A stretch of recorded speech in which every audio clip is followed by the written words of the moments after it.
नमस्कार, मैं क्षितिज अरोड़ा और आप सभी का एक बार फिर से बहुत स्वागत है। ये है नई सोच। एक समय था जब एयरटेल और जियो और ये इन सब कंपनियों के जो इंटरनेट का जो दाम है उसको घटाने की होड़ थी। लेकिन अब ऐसा लग रहा है कि अब इन सब ने एक तरीके से साथ में गठबंधन कर लिया है और अब इन सब की दाम बढ़ाने की होड़ चल पड़ी। 3 जुलाई को ही अभी सारी कंपनियों ने अपने जो दाम है वो बढ़ा दिए हैं इंटरनेट को लेकर। जो 3 मेन प्लेयर्स हैं इसमें वो है जियो, वीआई, वोडाफोन यानी कि और साथ ही साथ यहाँ पर एयरटेल। और ये जो तीनों ने अपनी मार्केट है इसको एक तरीके से ये यहाँ पर इन्होंने तीनों ने अपने जो दाम है वो बढ़ा दिए। इसको लेकर रणदीप सुरजेवाला कांग्रेस नेता ने प्रेस कॉन्फ्रेंस भी की और वहां पर सरकार पर भी इसको लेकर सवाल उठाए। इसी पर आज हमारी चर्चा है। तो इस समय में दाम बढ़ाना, हालांकि देखा जाए तो पूरी दुनिया से आज भी भारत में जो इंटरनेट के जो दाम है वो सस्ते हैं।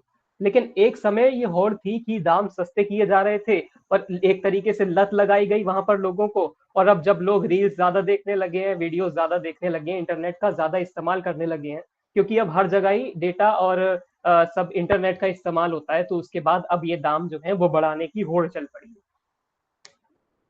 देखिए, आप इसको देख लीजिए पहले के तुलना में और अब की तुलना में, दोनों में अंतर आ चुका है।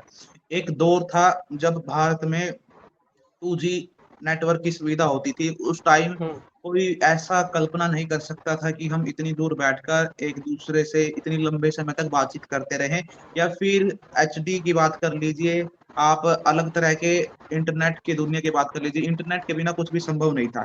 परंतु हम्म। जैसे जैसे डिजिटल इंडिया की जो बात इस सरकार आने के बाद चली, और कहीं ना कहीं पिछली सरकारों के मुकाबले अगर डिजिटल क्रांति निश्चित रूप से इस सरकार ने की, वो हुई, उसमें कोई दो राय की बात नहीं। परंतु जिस प्रकार जियो आने के बाद देखिए बीएसएनएल को, देखिए इसमें मेन कड़ी है कि बीएसएनएल को किस प्रकार समाप्त किया गया। एक देश की जी। सरकारी कंपनी को किस प्रकार उसका कत्ल कर दिया गया, और मीडिया और अखबार के पन्नों में उसकी कोई चर्चा नहीं हुई, क्योंकि उसको धीरे धीरे कहते हैं ना कि किसी व्यक्ति को मारना है तो एकदम से मत मारिए, उसे धीरे हम्म। धीरे धीरे धीरे जहर देकर दम घुटता घुटता करके मारिए। तो बीएसएनएल को ठीक जी। उसी प्रकार मारा गया, धीरे धीरे बीएसएनएल को मार दिया गया। देखिए बीएसएनएल को पहले एक सरकारी कंपनी को खत्म किया गया, क्योंकि बीएसएनएल के रिचार्ज इन कंपनियों से बहुत सस्ते थे और अच्छी सुविधा हम्म। देश की जनता को मिलती थी। परंतु समय के अनुसार देखिए संसार का नियम है कि समय के साथ सबको बदलना पड़ता है। अगर कोई बदलता नहीं तो हम्म। उस वो का अस्तित्व ही समाप्त हो जाता है। आप नोकिया के मोबाइल फोन की बात कर लीजिए या फिर बीएसएनएल की, जी। बीएसएनएल वहीं 2G 3G पे खड़ा रहा, और वहां आके जबकि प्राइवेट प्लेयर एयरटेल जियो ने आके 4G क्रांति में अपने पैर रख दिए। ठीक है, हम्म। जिस कंपनी के पास बीएसएनएल के पास सरकारी सपोर्ट था, तो सरकार चाहती तो आज बीएसएनएल सबसे पहले 5G दे सकता था देश को। परंतु इन प्राइवेट हम्म। कंपनियां 4G और 5G दोनों सुविधाएं इन प्राइवेट कंपनियों ने दी। कहीं ना कहीं वो फेवर गवर्नमेंट के इन कंपनियों की तरफ दिखता है, खासतौर से जियो की अनु, तरफ। अनुराग, एक समय हमें याद आता है जब माफ कीजिएगा, कई सारे प्लेयर्स हुआ करते थे वहां पर। एक तरफ हमें जो उत्तर प्रदेश में चले जाएं तो वहां पर अलग रीजनल इंटरनेट चलता था। महाराष्ट्र में चले जाएं, मध्य प्रदेश में चले जाएं, तो सब जगह के अलग अलग रीजनल इंटरनेट कनेक्शन हुआ करते थे, अलग अलग कंपनियां काम करती थी।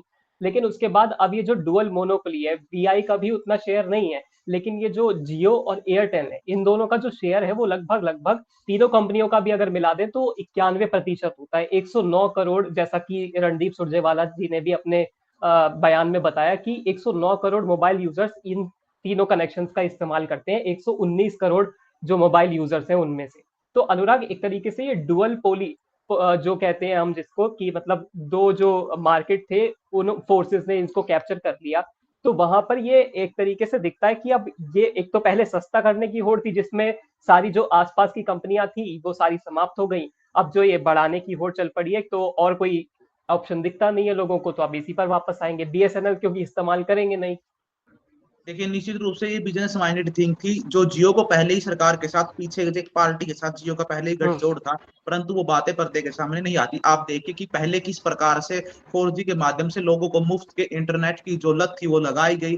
कुछ समय हम्म। फ्री देने के बाद जब तमाम यूजर्स ने अपने सिम चेंज कर कर जियो के अंदर पोर्ट करवा लिए थे, जियो का नंबर ले लिया था, तो निश्चित रूप से हम्म। जो एयरटेल के यूजर्स थे, जिस समय में एयर जियो आने से पहले काफी एयरटेल का दबदबा था, तो वो दबदबा समाप्त हो चुका था। सब जियो की तरफ जाकर शिफ्ट हो चुके थे। फिर कुछ समय के हम्म। बाद जियो ने अपने उसको सस्ते रिचार्ज में तब्दील कर दिया। पहले बिल्कुल फ्री था, बाद में सस्ते रिचार्ज में तब्दील कर दिया। और उसके हम्म। बाद देखना वाली बात है कि किस प्रकार इन्होंने अपने रिचार्ज महंगे किए, और अब तो 25% बिल्कुल इजाफा कर दिया और इसके पीछे कारण दिया था कि 3 साल से इन मोबाइल कंपनियों ने कोई भी रिचार्ज हम्म। नहीं अपना बढ़ाया था। देखिए आप देखिए कि यहाँ पर वैसे तो अगर किसी भी देश में बहुत सारी कंपनियां होंगी जो इंटरनेट पर हर हम्म। क्षेत्र में, भले ही हम आज नेट के क्षेत्र में बात करें, टेक्नोलॉजी के क्षेत्र में बात करें, अगर बहुत सारी प्राइवेट कंपनियां फिर गवर्नमेंट कंपनी होगी तो कंपटीशन होगा, तो एक हेल्थी कंपटीशन में कम से कम वहां पर ये लगा रहता है, होड़ लगी रहती है कि हम्म। अगर ये सस्ता देगा तो दूसरे को भी सस्ता देना पड़ेगा, तो जिससे लाभ जनता को होगा। और ऐसी बात नहीं कि हम्म। जियो एयरटेल घाटे में चल रही है तब इन्होंने अपने दाम बिल्कुल। बढ़ाए, ये दोनों कंपनियां प्रॉफिट के अंदर है। परंतु हम्म। आप देखिए कि जब जियो आया था तो एयरटेल के दाम महंगे थे, तो जियो आने के बाद एयरटेल के दाम घटे, वोडाफोन के दाम घटे और आइडिया के दाम घटे। देखिए वोडाफोन और आइडिया को दोनों को तो सर्वाइव करने के लिए गठजोड़ करना पड़ा, जिस प्रकार गठबंधन की जी। सरकारें बनती है तो वोडाफोन और आइडिया दोनों को गठबंधन करके अपनी जिंदगी को सर्वाइव करना पड़ा। देखिए एयरटेल हम्म। को, देखिए हमारे देश में एयरटेल भी समाप्त हो जाता, एयरटेल का हाल वोडाफोन आइडिया जैसा हो जाता, परंतु किसान आंदोलन के दौरान जियो से ना जाने जी। कितनी स्कीमें एयरटेल के अंदर पोर्ट हुई, तो वहां से एक एयरटेल को संजीवनी भी ली, तो उससे भी हम्म। हम अ, कोई उससे भी ना नहीं कर सकता। परंतु इसके बिल्कुल। पीछे की वजह ये है कि अगर कुछ कंपनियों के हाथों में ही पूरे देश की जो इंटरनेट की ताकत सौंप दी जाएगी तो वो मन मर्जी से अपने दाम बढ़ाएंगे। देखिए आज 25% बढ़ाया गया, आगे आने वाले समय में पता नहीं हो इसको कितना और भी बढ़ा सकते हैं। देखिए आप इनका जब बढ़ाने का नजरिया देखिए किस हम्म। प्रकार है, 27 को एक कंपनी ने बढ़ाया, 28 को दूसरी ने, 29 को तीसरी ने, और हम्म। दो कंपनियों का तो ऐसे है कि जो अफेक्टेड होगा वो 3 जुलाई से, और चौथी कंपनी अनुराग, जो का। ये तीसरी कंपनी है वोडाफोन और आइडिया, ये आपने जिस तरीके से बताया वो तो घाटे में चल रही थी पहले से ही, और ऐसे समय में उन्होंने दाम बढ़ा दिए तो ये तो और घाटे की बात हो जाएगी उनके लिए। देखिए मैं वही कह रहा हूँ कि पहले एक कंपनी ने 27, 28, 29 लगातार इन कंपनियों ने दाम बढ़ाए, पहले एक ने, दूसरी ने, फिर तीसरी हम्म। ने। फिर अफेक्टेड हुए 3 जुलाई से दो कंपनियों के, एयरटेल जियो के, 4 से वोडाफोन आइडिया का। देखिए वोडाफोन आइडिया का देखिए पर्दे के पीछे इनमें कंपटीशन रहता है, लगता है कि जियो और एयरटेल दोनों में होड़ लगी है, परंतु जिस प्रकार इनका पैकेजों का ऐलान किया गया तो ये हम्म। बिल्कुल एक जगह बैठकर एक सेम तरह की रणनीति तय की गई थी कि आप भी बढ़ाएंगे हम भी बढ़ाएंगे, आप भी पैसा खाइए हम भी खाएंगे, तो दोनों एक साथ हम्म। बढ़ाएंगे। तब एयरटेल वाला अगर जियो पे शिफ्ट होने की सोचेगा तो सेम रिचार्ज है, जियो वाला वोडाफोन आइडिया पे सोचेगा शिफ्ट होने की तो उस पे भी बिल्कुल सेम रिचार्ज है, सेम पैक है। अब बचता क्या, वो ऑप्शन है बीएसएनएल का। सरकार ने कह दिया कि आप बीएसएनएल पे शिफ्ट हो जाइए, हम तो इस पे कुछ जी। नहीं कर सकते। बिल्कुल। आप देखिए बीएसएनएल के पास वो सुविधा है ही नहीं, 4G नेटवर्क कनेक्टिविटी कई क्षेत्रों में है, बिल्कुल। परंतु दूर दराज के इलाकों में ऐसे बहुत, हमारे देश के अंदर 60% ऐसा हिस्सा है जहां पर बीएसएनएल का 4G है ही नहीं। बिल्कुल। ये माना जा रहा था कि telecom regulatory authority of India, जो TRAI है, इसको लेकर कुछ बयान उसका सामने आएगा कि इतनी जल्दी कैसे जो तीनों प्लेयर्स हैं, मेन प्लेयर्स हैं, उन्होंने अपने दाम बढ़ा दिए। लेकिन उसको लेकर भी उन्होंने सिर्फ यही बयान जारी किया कि BSNL ने अपने जो दाम है वो उतने ही रखे हैं। और BSNL की हमें पता है कि क्या खामियां हैं उसमें, किस तरीके से उसमें जो इंटरनेट है वो भी 5G नहीं मिलता, 4G भी ढंग से नहीं चलता वहां पर। और आप अगर उस पे पोर्ट करवा लें अपना सिम, तो उसके बाद आपको किस तरीके से परेशानी आती है, कोई सरकारी जो लोग होते हैं वो आपकी बात सुनेंगे भी नहीं, और आप परेशानी में वापस दोबारा से जियो, एयरटेल या फिर इन पर ही, VI पर ही शिफ्ट हो जाएंगे। देखिए मैं आपको बता दूं कि एक तरफ प्रधानमंत्री जी आत्मनिर्भर बनने की बात हम्म। करते हैं, विश्व गुरु जी। बनाने का दावा करते हैं, परंतु वो अपने देश, देखिए कंपनियां जियो भी अपने ही देश के, कोई बात नहीं, परंतु एयरटेल, बीएसएनएल एक सरकारी कंपनी है, तो हम्म। बीएसएनएल एक समय में बीएसएनएल पूरे देश के अंदर बीएसएनएल का एक दबदबा होता था। भले ही वो हम्म। 2G 3G का टाइम था, परंतु वो दबदबा था बीएसएनएल का, जिस दबदबे को बिल्कुल बीएसएनएल को ना, आपने पहले कुछ सालों में जब जियो आने के बाद और 2021 के लगभग जियो से कर्मचारियों की छटनी स्टार्ट कर दी गई, कर्मचारियों को जी। निकाला गया, जियो के कई जो ऑफिस है उनको बेच दिया गया। और हम्म। आपको देखना कि बीएसएनएल के कई ऐसे टावर थे जिनको भी जियो को दे दिया गया हम्म। पैसे के बदले, परंतु जो जियो बीएसएनएल की तारें थी, बीएसएनएल का इंटरनेट था, तो निश्चित रूप से कहीं ना कहीं जियो ने उस चीज को कवर कर लिया सरकार की एक पार्टी की मदद से। क्योंकि आप देखिए अगर एक सरकारी संस्था को खत्म कर कर किसी प्राइवेट प्लेयर को फील्ड में बैठा दिया हाँ। जाता है। देखिए जियो आने के पीछे एक दूसरा कारण ये भी है कि नोटबंदी, हम्म। नोटबंदी के बाद जिस प्रकार एक आदमी द्वारा, एक कंपनी द्वारा फ्री में नेट की सुविधा देगी, नेट की लत देश को लगाएगी। ठीक है पहले कोई इतना हम्म। इंटरनेट खर्च नहीं करता था, परंतु जियो ने, सबको पता है कि 4G जियो के आने के बाद सबकी दुनिया बदल चुकी है। आज हम इस माध्यम हम्म। से जुड़ रहे, कहीं ना कहीं नेट की 4G की ही ये बड़ी इसमें मदद है, वरना हम कल्पना नहीं कर सकते कि इतनी दूर बैठे व्यक्ति के साथ नेट हम्म। के साथ हम बातचीत कर सके। परंतु मेरा मानना है कि सरकार पहले भी इस मुद्दे पर गंभीर नहीं थी, क्योंकि सरकारी हम्म। मंत्री, एमपी, एमएलए सभी को मुफ्त के इंटरनेट मिलते हैं, मुफ्त की सुविधाएं मिलती है। उन्हें क्या जरूरत है ये रिचार्ज 25% महंगे हो या फिर 100% महंगे, उन पर इसका कोई प्रभाव नहीं पड़ता, तो वो जनता के बारे में क्यों सोचेंगे। बिल्कुल, और हम बता भी रहे हैं कि रिलायंस और जियो का जो इंक्रीज है वो 12% से 27% इन्होंने अपने जो इंटरनेट के दाम है उनमें इंक्रीज किया है, और साथ ही साथ एयरटेल ने 11 से 21% का, और एवरेज निकाला जाए तो ये 15% बैठता है, और साथ ही साथ वोडाफोन ने 10% से 24%, और एवरेज निकाला जाए तो ये 16% बैठता है। वो तो आप खैर दाम तो तब देख ही लेंगे जब आप दोबारा रिचार्ज करवाने वहां पर पहुंचेंगे, या फिर आप रिचार्ज करवाएंगे अपना इंटरनेट दोबारा से। अनुराग, एक तरीके से जब हम देखते हैं कि पुराने समय में जब दाम घटाने की होड़ थी और अब जब दाम बढ़ाने की होड़ है, तो वहां पर पहले तो वही हम बात कर रहे हैं लगातार कि पहले लत लगाई गई, अब लोग ज्यादा रील्स देखने लगे, ज्यादा वीडियो वीडियो अब तो खुद वीडियो बनाने लगे, और हम भी इंटरनेट के सहारे ही काम कर रहे हैं इस समय।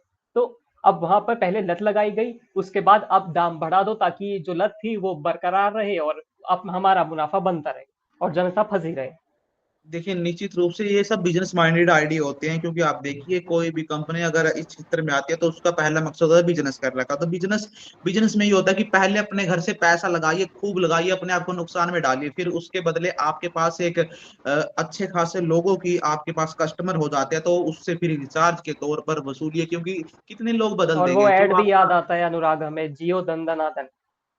देखिए, आज तो फिर जियो धंधनानंद ने सबकी नींदें हराम कर दी, वो जियो हो या फिर एयरटेल हो या फिर वोडाफोन आइडिया की बात कर लीजिए। देखिए, मेरा मानना, अगर हमारे देश में मल्टीपल ऐसी कंपनियां होंगी, ये हम्म। देखिए कहने को ये 3 कंपनियां हैं, परंतु जिस प्रकार इनकी साठ गांठ इनके पैकेज के ऐलान के बाद दिखी, तो निश्चित रूप से हम्म। इन्होंने अपने आप तैयार तय कर लिया कि आप भी खाइए आराम से बैठ के, हम भी खाएंगे, आपको हम्म। भी फायदा होगा और हमें भी फायदा होगा। इसमें कोई तकलीफ की बात नहीं, तकलीफ होगी तो आम जनता को होगी।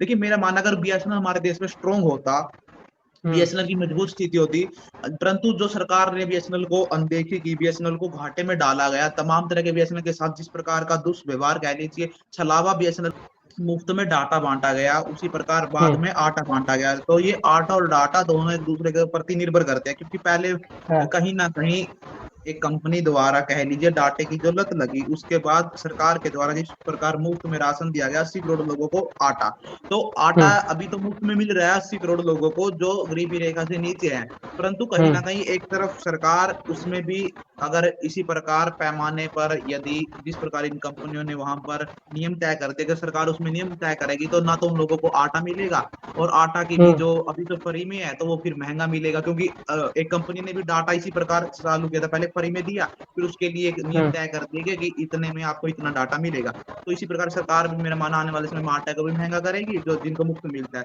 हम फिर मैं मोबाइल कंपनियों पे आता हूँ। हम्म। देखिए, मोबाइल कंपनियों की बात करें, एयरटेल और जियो, देखिए घूम फिर के सुई दो ही कंपनियों पे आ जाती है, जिसमें से मुख्य है जी। जियो, जियो के बाद है एयरटेल, क्योंकि आप देखिए कि बिल्कुल। दोनों कंपनियों ने पूरे देश के मोबाइल यूजर को, कहीं ना कहीं 90% ऐसे लोग हैं जो इन दोनों कंपनियों के सिम यूज करते हैं, बाकी बचे 10% वोडाफोन और आइडिया को यूज करते हैं।